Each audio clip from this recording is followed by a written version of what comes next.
ओम नमः शिवाय। शिव जी सदा सहाय। ओम नमः शिवाय। गुरु जी सदा सहाय। पंचाक्षर मंत्र के महात्म्य का वर्णन।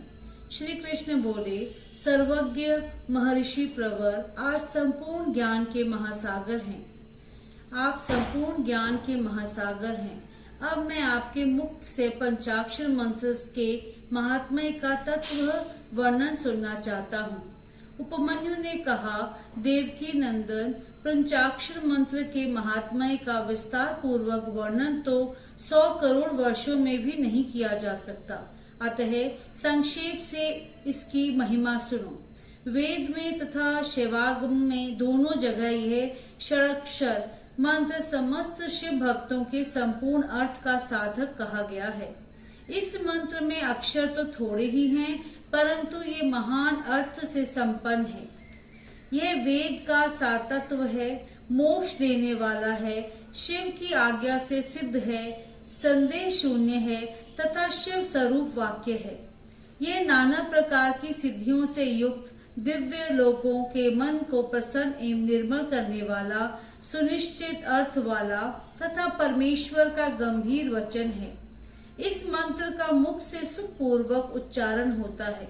सर्वज्ञ शिव ने संपूर्ण देहधारियों के सारे मनोरथों की सिद्धि के लिए इस ओम नमः शिवाय मंत्र का प्रतिपादन किया है।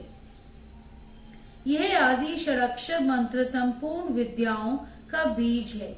जैसे वट के बीज में महान वृक्ष छिपा हुआ है, उसी प्रकार अत्यंत सूक्ष्म होने पर भी इस मंत्र को महान अर्थ से परिपूर्ण समझना चाहिए।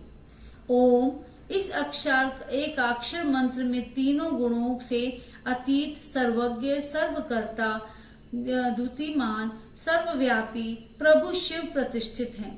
ईशान आदि जो सूक्ष्म एकाक्षर रूप ब्रह्म हैं, वे सब नमः शिवाय इस मंत्र में क्रमश स्थित हैं। सूक्ष्म षडाक्षर मंत्र में पंच ब्रह्म रूपधारी साक्षात भगवान शिव स्वभावत वाचक भाव से विराजमान है। अप्रेम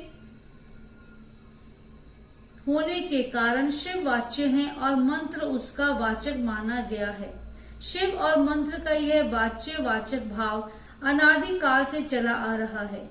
जैसे यह घोर संसार सागर अनादि काल से प्रवृत्त है, उसी प्रकार संसार से छुड़ाने वाले भगवान शिव भी अनादि काल से ही नित्य विराजमान हैं। जैसे औषध रोगों का स्वभावतः शत्रु है, उसी प्रकार भगवान शिव संसार दोष के स्वाभाविक शत्रु माने गए हैं।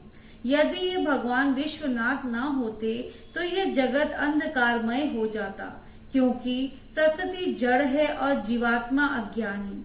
अतः इन्हें प्रकाश देने वाले परमात्मा ही हैं। प्रकृति से लेकर परमाणु पर्यंत जो कुछ भी जड़ रूप तत्व है, वे किसी बुद्धिमान कारण के बिना स्वयं करता नहीं देखा गया है।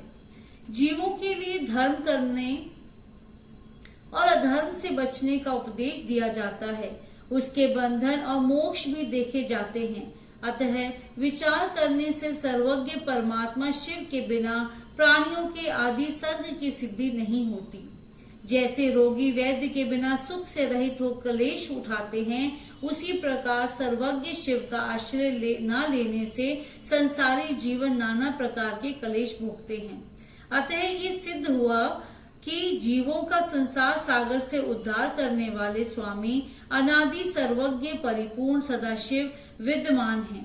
वे प्रभु आदि मध्य और अनंत अंत से रहित हैं। स्वभाव से ही निर्मल हैं तथा सर्वज्ञ एवं परिपूर्ण हैं। उन्हें शिव नाम से जानना चाहिए। शिवागम में उनके स्वरूप का विशद रूप से वर्णन है। ये पंचाक्षर मंत्र उनका अभिधान है और वे शिव अभिधेय हैं। अभिधान और अभिधेय रूप होने के कारण परम शिव स्वरूप यह मंत्र सिद्ध माना गया है। ओम नमः शिवाय यह जो षडाक्षर शिव वाक्य है, इतना ही शिव ज्ञान है और इतना ही परम पद है। यह शिव का विधि वाक्य है, अर्थवाद नहीं है। यह उन्हीं शिव का स्वरूप है जो सर्वज्ञ, परिपूर्ण और स्वभावतः निर्मल हैं, जो समस्त लोकों पर अनुग्रह करने वाले हैं। वे भगवान शिव झूठी बात कैसे कह सकते हैं? जो सर्वज्ञ हैं वे तो मंत्र से जितना फल मिल सकता है उतना पूरा का पूरा बताएंगे, परंतु जो राग और अज्ञान आदि दोषों से ग्रस्त हैं वे ही झूठी बात कह सकते हैं। वे राग और अज्ञान आदि दोष ईश्वर में नहीं है, अतः ईश्वर कैसे झूठ बोल सकते हैं जिनका संपूर्ण दोषों से कभी परिचय ही नहीं हुआ। उस सर्वज्ञ शिव ने जिस निर्मल वाक्य षडाक्षर मंत्र का प्रणयन किया है वह प्रमाणभूत ही है, इसमें संशय नहीं है। इसीलिए विद्वान पुरुष को चाहिए कि वह ईश्वर के वचनों पर श्रद्धा करे। यथार्थ पुण्य पाप के विषय में ईश्वर के वचनों पर श्रद्धा न करने वाला पुरुष नरक में जाता है। शांत स्वभाव वाले श्रेष्ठ मुनियों ने स्वर्ग और मोक्ष की सिद्धि के लिए जो सुंदर बात कही है उसे सुभाषित समझना चाहिए। जो वाक्य राग, द्वेष, असत्य, काम, क्रोध और तृष्णा का अनुसरण करने वाला हो वह नरक का हेतु होने के कारण दुर्भाषित कहलाता है। अविद्या एवं राग से युक्त वाक्य जन्म मरण रूप संसार कलेश की प्राप्ति में कारण होता है।